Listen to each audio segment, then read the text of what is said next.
नमस्ते दोस्तों, आप सब कैसे हैं। उम्मीद है कि आप सब बहुत अच्छे होंगे। आज मैं आपसे शेयर करने वाला हूं थलापति विजय की latest film the greatest of all time का एक पूरा एक्सप्लेन वीडियो। एक शब्द में, यह मूवी शानदार है। इसमें एक्शन भी है और एक के बाद एक ट्विस्ट भी। मैं आपको यकीन दिलाता हूं, अगर आप एक बार इस मूवी को देखना शुरू करते हैं तो अंत तक बिना देखे उठ नहीं पाएंगे। मैं आमतौर पर मूवी के बारे में इतना नहीं बोलता, लेकिन ये फिल्म सच में बहुत बेहतरीन है। मैं वादा करता हूं, आप पूरा वीडियो देखते रहें। वीडियो के अंत में आपको एक भी पल बुरा नहीं लगेगा। आपका समय बर्बाद नहीं होना चाहिए। चलिए सीधा कहानी पर आते हैं। फिल्म की शुरुआत में हम देखते हैं कि एक रेगिस्तान के रास्ते पर एक ट्रेन चल रही है। ये ट्रेन एक मिसाइल बनाने के लिए यूरेनियम ले जा रही है और इसे एक बड़े आतंकवादी गैंग के पास ले जाया जा रहा है। इस गैंग का नाम है फैसल गैंग और इसके लीडर का नाम है राजिब। मैं उन्हें बस राजिब ही कहूँगा। अगर राजिब इसे ले जाने में सफल हो गया तो देश के लिए बहुत बड़ी मुसीबत हो जाएगी। इसलिए एक स्पेशल टीम को भेजा जाता है ताकि किसी भी तरह से यूरेनियम को वापस लाया जा सके।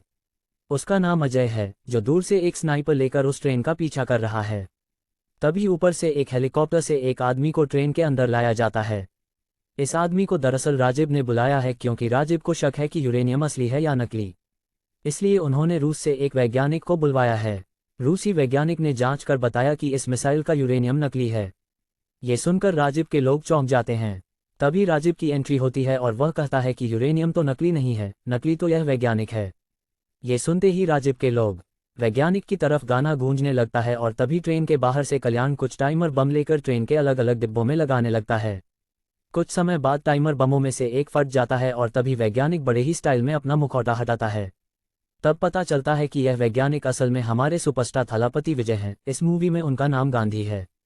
फिर वहाँ काफ़ी देर तक एक लड़ाई होती है और लड़ाई के सीन देखने लायक होते हैं।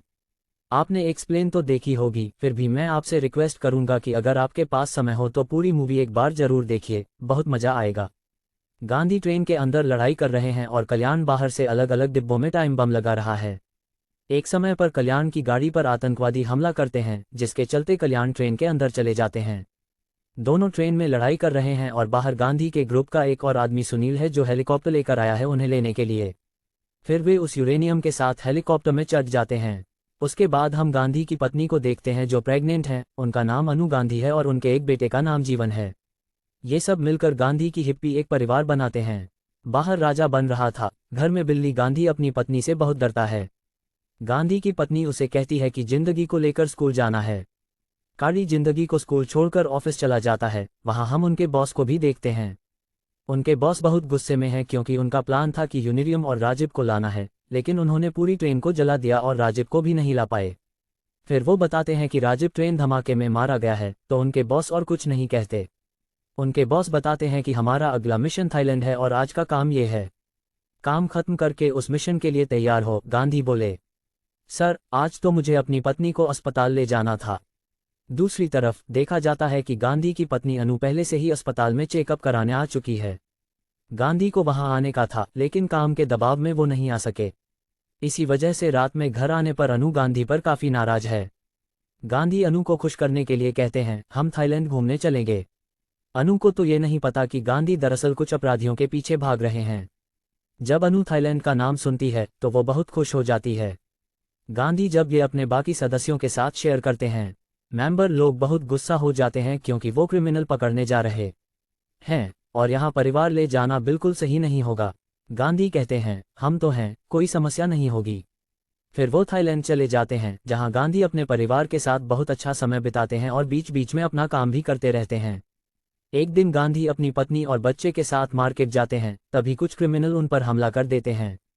वहां एक बड़ा झगड़ा होता है और एक वक्त पर अनु की हालत खराब हो जाती है, जिसके लिए अनु को अस्पताल में भर्ती कराना पड़ता है। गांधी जीवन को अस्पताल के अंदर एक टेबल पर। गांधी अंदर जाते हैं और देखते हैं कि जीवन वहां नहीं है। गांधी पूरे अस्पताल में उसे तलाशते हैं लेकिन कहीं भी जीवन को नहीं पाते। गांधी तुरंत थाईलैंड पुलिस को सूचित करते हैं। कुछ समय बाद पता चलता है कि सामने एक कार एक्सीडेंट हुआ है और वहां गांधी के बेटे की उम्र का एक लड़का भी है। गांधी तुरंत वहां जाते हैं। जीवन के हाथ में एक ब्रेसलेट था, जिसे देखकर गांधी पहचान लेते हैं कि यही जीवन है, क्योंकि बच्चे का पूरा शरीर जल चुका था और उसका चेहरा पहचानना मुश्किल था। इस बीच अस्पताल में अनूर की एक बेटी का जन्म होता है। इसके कई साल बाद ये सब होता है। अब गांधी की उम्र काफ़ी हो गई है। उस दिन वो छोटी सी लड़की अब बड़ी हो गई है। गांधी अपनी बेटी को कॉलेज छोड़कर अपने काम पर चला जाता है। गांधी अब एयरपोर्ट पर चेकिंग कर रहा है। वहां गांधी एक एक करके सबको चेक कर रहा होता है, तभी उसे अपना बॉस दिखता है। गांधी कहता है, सर आप यहाँ। तब उसके बॉस बताते हैं, आज सुनील की बेटी का जन्मदिन है, इसलिए आया हूँ। गांधी कहता है, हाँ मुझे भी सुनील ने बताया था उसकी उम्र के बारे में। बॉस कहते हैं, अच्छा तो आज शाम को मिलेंगे। फिर हम सुनील की बेटी के जन्मदिन की पार्टी में पहुंचते हैं, जहां सब एक साथ होते हैं। बात कर रहे थे तब उनके बॉस फिर से थाईलैंड में एक मिशन के बारे में बात करते हैं। गांधी पहले राजी नहीं होते, लेकिन बाद में सबकी बातें सुनकर गांधी राजी हो जाते हैं। वहां से सिंह थाईलैंड आ जाता है। थाईलैंड आने के बाद ही एक्शन शुरू हो जाता है। एक्शन के एक मोड़ पर गांधी एक क्रिमिनल को देखकर हैरान हो जाते हैं। गांधी की तरह आप भी हैरान होंगे, क्योंकि वो क्रिमिनल बिल्कुल गांधी की तरह दिखता है। क्रिमिनल भी गांधी को देखकर चौंक जाता है, लेकिन उसके साथ जो आदमी है वो उसे ले जाता है। रात को गांधी सोचते हैं, क्या ये उसका बेटा है या नहीं। जीवन एकदम गांधी की तरह दिखने वाले सुनील गांधी को समझाता है कि उसकी जिंदगी अब नहीं रही, और ये बात गांधी खुद भी जानता था। गांधी कहता है, हाँ मैं भी जानता हूँ, लेकिन उसे फिर भी अजीब लग रहा है। अगले दिन देखा जाता है कि गांधी पर वो लड़का नजर रख रहा है, जिसे देखकर गांधी उसे फॉलो करता है। जब गांधी उस लड़के के पास पहुंचता है तो वो लड़का कहता है, तुम मेरे पिता हो, है ना। ये सुनकर गांधी बिल्कुल रोने लगता है। वो बाप बेटे वहां काफी देर तक बात करते हैं। फिर गांधी जीवन को लेकर भारत लौट आता है। जीवन को देखकर अनु काफी इमोशनल हो जाती है और उनके घर में फिर से कुछ होता है। सुख शांति से भरपूर हो जाता है। गांधी अपने सभी सदस्यों को लेकर जिंदगी को दिखाते हैं। वहां सलीम की बेटी श्रीनिधि भी थी। फिर धीरे धीरे श्रीनिधि और जिंदगी के बीच एक अच्छा रिश्ता बन जाता है। एक समय पर वे दोनों एक दूसरे को पसंद करने लगते हैं। इसके कुछ दिन बाद गांधी के बॉस पर हेमलेट पढ़ने वाला एक आदमी हमला करता है। हेमलेट पढ़ने वाला आदमी गांधी के बॉस को एक ट्रेन में ले जाता है, जहां गांधी भी आ जाते हैं। गांधी और उस आदमी के बीच काफी देर तक लड़ाई होती है, लेकिन एक समय पर हेमलेट पढ़ने वाला आदमी गांधी के सामने गांधी के बॉस को मार देता है। गांधी उसे पीछा करते हैं। हेमलेट पढ़ने वाला आदमी जब अपना ड्रेस बदलता है तो हम देख सकते हैं कि ये आदमी कोई और नहीं बल्कि गांधी के बेटे जीवन हैं। क्या वो हैरान हो गए? हाँ, बस धमाका शुरू हुआ है और जैसे जैसे हम गहरे जाएंगे, एक के बाद एक धमाके देखेंगे। बॉस की मौत पर सब बहुत टूट गए हैं। दूसरी तरफ राजीव जीवन को कॉल कर रहा है और कह रहा है, संजय बाबू सब कुछ ठीक है न। जीवन, जिसे संजय भी कहा जाता है, जवाब देता है, हाँ बाबू सब ठीक है। फिर हमें एक फ्लैशबैक दिखाया जाता है। उस दिन ट्रेन में राजीव के साथ उसका पूरा परिवार था, उसकी पत्नी, उसकी बेटी और उसका बेटा संजय। लेकिन उस दिन के धमाके में उसका पूरा फैमिली मर जाती है, बस वो ही बचता है। उसके बाद राजीव थाईलैंड में रहने लगता है। जब गांधी थाईलैंड आता है तो राजीव गांधी की पत्नी और बेटे को देखकर एक प्लान बनाता है। राजीव कुछ गुंडों के साथ मिलकर पहले गांधी पर हमला करवा देता है और एक लड़की की मदद से गांधी के बेटे का किडनैप करवा लेता है। फिर एक एक्सीडेंट का ड्रामा रचाता है और गांधी को ये बताता है कि उसका बेटा मर गया है। ये सुनकर गांधी सोचता है कि उसका बेटा सच में मर गया है और वो लाइव में टूट जाता है। यही तो राजीव देखना चाहता था। इस बीच जीवन बचा रहता है। फिर राजीव जीवन को संजय नाम से बड़ा करता है, अपने जैसे। जिंदगी को क्रिमिनल बना देती है और थोड़े बड़े होने के बाद जिंदगी समझाती है कि तेरी माँ बहन को गांधी और गांधी के लोग मार चुके हैं, तुझे ही इन्हें खत्म करना होगा। ये सब समझाकर संजय ने प्लान बनाकर राजीव को इंडिया भेज दिया। फिर ये होता है कि संजय ने अजय को भी मार दिया। अजय को बचाने के लिए गांधी भी आए थे, लेकिन गांधी के आने से पहले ही संजय ने अजय को मार दिया। गांधी फिर से संजय के पीछे पड़ जाते हैं, लेकिन संजय का चेहरा गांधी देख नहीं पाते। गांधी बहुत खोजबीन करते हैं और एक जगह पहुंचते हैं जहां कुछ लड़के लड़कियां प्राइवेट समय बिता रहे होते हैं। गांधी एक लड़के को खींच लेते हैं, ये वही था। बेटे की जिंदगी में ऐसा कुछ हो जाता है कि गांधी परेशान हो जाते हैं, क्योंकि जिंदगी के साथ सुनील की बेटी श्रीनिधि भी थी और उनकी शादी भी तय हो गई थी। वो लोग यहाँ प्राइवेट टाइम बिता रहे थे, तभी गांधी वहां से चले जाते हैं। असल में संजय यहाँ आने से पहले अपनी होने वाली पत्नी श्रीनिधि को यहाँ आने के लिए कह चुके थे। फिर देखा जाता है कि गांधी के लोग कुछ क्रिमिनल्स को पकड़ लेते हैं जो फैसल गैंग के लोग थे। गांधी अपने बेटे जीवन को कॉल करके बताते हैं कि उसे अपनी माँ बहन का ध्यान रखना चाहिए, क्योंकि उसकी टीम ने फैसल गैंग के कुछ खतरनाक लोगों को पकड़ लिया है और वो वहीं जा रहा है। इस पर जीवन की हालत खराब हो जाती है, क्योंकि वहां जिंदगी का मतलब संजय के पिता राजीव भी हैं। इसलिए संजय जल्दी जल्दी सुनील की बेटी श्रीनिधि को पकड़कर सोनल को वीडियो कॉल करके डराता है। वो कहता है कि अगर फैसल गैंग के वो लोग उन्हें नहीं छोड़ते तो वो सुनील की बेटी श्रीनिधि को मार देगा। संजय वहां कैमरे के सामने नहीं आता, वो बस पीछे के कैमरे से सुनील को दिखाता है। इसलिए वो मजबूर होकर सारे क्रिमिनल्स को छोड़ देते हैं, लेकिन फिर भी सोलिन की बेटी को नहीं छोड़ता। वो उसके गले में कांच की बोतल से वार करता है।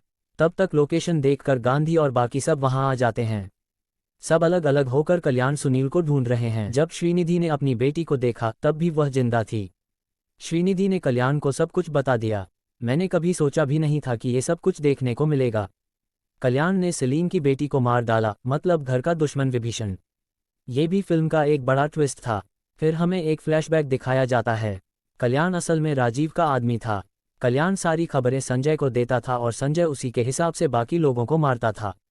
फिर सीन फिर से वर्तमान में आ जाता है। गांधी उस सीसीटीवी फुटेज को देखता है जहां उन अपराधियों को रोका गया था। तब गांधी वहीं होता है। राजीव को देखकर गांधी समझ जाता है कि कोई बड़ा प्लान चल रहा है। गांधी कुछ नंबरों का पीछा करने लगता है और इस दौरान जिंदगी को पकड़ लेता है। वहीं संजय अपनी असली सूरत दिखाता है। फिर संजय को पूछताछ के लिए लाया जाता है, लेकिन वो कुछ नहीं बोलता। गांधी संजय को बहुत मारता है, फिर भी संजय चुप रहता है। इसलिए सुनील संजय को डराने की कोशिश करता है, लेकिन संजय सुनील के गाने को लेकर उसे ही मार देता है। फिर किसी तरह से संजय से गाना छीनकर संजय की तरफ गाना छोड़ देता है और तभी गांधी के फ़ोन पर एक कॉल आती है। पत्नी और बेटी को राजीव ने पकड़ लिया है। राजीव ने कहा है कि संजय को उसके बताए पते पर लाया जाए, नहीं तो वो गांधी की पत्नी और बेटी को मार देगा। इसलिए गांधी मजबूर होकर संजय को लेकर राजीव के बताए पते पर चला जाता है। वहां गांधी के साथ बहुत टॉर्चर किया जाता है। दूसरी तरफ कल्याण को मारने के लिए सुनील राजीव के लिए एक जगह बुलाता है। सुनील और गांधी समझ चुके थे कि कल्याण राजीव का आदमी है और सुनील थाने में नहीं मरा क्योंकि उसने लाइफ जैकेट पहनी हुई थी। कल्याण ने सुनील की बेटी को मारा है, ये भी गांधी ने सुनील को बताया है। इसलिए आज सुनील खुद अपनी बेटी की हत्या कर रहा है, प्रतिशोध लेगा। फिर सुनील कल्याण को मारकर दूसरी तरफ संजय क्रिकेट के मैदान में है जहां हजारों दर्शक हैं। संजय यहां एक बम ब्लास्ट करता है। इस बीच गांधी के लोग आकर गांधी को बचा लेते हैं। फिर गांधी राजीव के सिर पर गाना छोड़कर संजय से ये सब खत्म करने के लिए कहते हैं। संजय जब गांधी से बात कर रहा था तब रिमोट गांधी के एक आदमी द्वारा ले जाया जाता है। फिर संजय के लोग उस आदमी का पीछा करते हैं और वो आदमी रिमोट गांधी की बेटी को दे देता है। उसके बाद संजय भी गांधी की बेटी के पास पहुंच जाता है। वहां संजय और गांधी हैं। बहुत देर तक फाइट होती है। फिर गांधी की बेटी को संजय पकड़ लेता है, लेकिन गांधी खुद तो इतना स्मार्ट है और उसका बेटा भी स्मार्ट है, तो उसकी बेटी क्या कम होगी। गांधी की बेटी मौके का फायदा उठाकर संजय पर सिर से हमला करती है और तभी गांधी गाते हुए संजय को मार देता है। और यहीं पर खत्म होती है greatest of all time movie की कहानी। नहीं पता मूवी आपको कितनी पसंद आई, लेकिन अगर आपको वीडियो थोड़ा भी अच्छा लगा हो तो प्लीज़ एक लाइक और कमेंट करें। मूवी के बारे में जो भी अच्छा या बुरा लगा वो कमेंट में बताएं और अगर चैनल पर नए हैं तो सब्सक्राइब भी करें। सब्सक्राइब करने की रिक्वेस्ट है और अगर पहले से किया हुआ है तो बहुत बहुत धन्यवाद।